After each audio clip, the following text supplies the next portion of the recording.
Hello children, welcome to my channel Easy 60.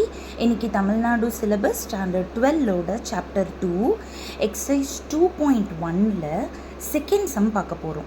இங்கே பார்த்தீங்கன்னா simplify அப்படின்னு சொல்லியிருக்காங்க. இப்போ ஐ பவரில் இருக்கிற இந்த நம்பரையும் நம்ம 4ஆல் டிவைட் பண்ணி வச்சுக்கலாம்.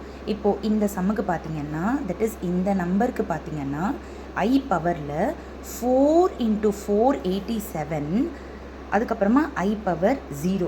இப்போது இந்த பார்ட் பார்த்திங்கன்னா 1 ஆகிடும். பிகாஸ் இது மல்டிபிள் ஆஃப் 4, ஐ பவரில் மல்டிபிள் ஆஃப் 4 இருந்தால் அதோட வேல்யூ 1 ஆகிடும்.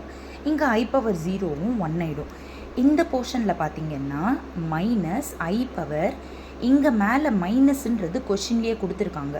ஸோ பவரில் மைனஸ் எழுதிக்கிட்டு 4 × 467 ப்ளஸ் இதோட ரிமைண்டரை 1ன்னு எழுதிக்கலாம். இப்போ பார்த்தீங்க அப்படின்னா இங்கே இது 4 × இது 1ன்னு ஆகிட போகுது. ஸோ இப்போ இங்கே பேலன்ஸ் இந்த ரிமைண்டர் மட்டும் நம்மளுக்கு 1 இருக்கும்.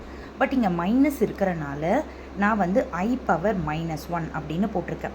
நெகட்டிவ் பவர் இருந்தால் என்ன பண்ணுவோம், அதை அப்படியே டினாமினேட்டருக்கு கொண்டு போனோம்னா அது பாசிட்டிவ் பவராக மாறிடும். ஸோ ஐ பவர் -1 கீழே போகிறப்ப ஐ பவர் +1 ஆகிடும். எப்போவுமே காம்ப்ளெக்ஸ் நம்பரை பொறுத்தவரை கீழே ஐ வந்துருச்சு அப்படின்னாலே மேலேயும் கீழேயும் காஞ்சுகேட்டெல்லாம் மல்டிப்ளை பண்ணணும். இப்போது இதில் வெறும் சிங்கிள் டேர்மாக இருக்கிறதால இதே டேர்மாலேயே மேலேயும் கீழேயும் மல்டிப்ளை பண்ணுறேன். ஸோ 1 - 1 × I ஐன்னு வந்துடும், I × I வந்துடும். ஸோ 1 - I ஸ்கொயரோட வேல்யூ -1. ஸோ இப்போ இங்கே டினாமினேட்டரில் மைனஸ் வந்துச்சுன்னா என்ன ஆகிடும், அது நியூமரேட்டருக்கு போயிடும். அப்போ ஆல்ரெடி ஒரு மைனஸ் இருக்குது, அப்போ மைனஸ் × மைனஸ் ப்ளஸ் ஆகிடும். ஸோ 1 + I இதுதான் உங்களோட ஆன்சர். Thank you children.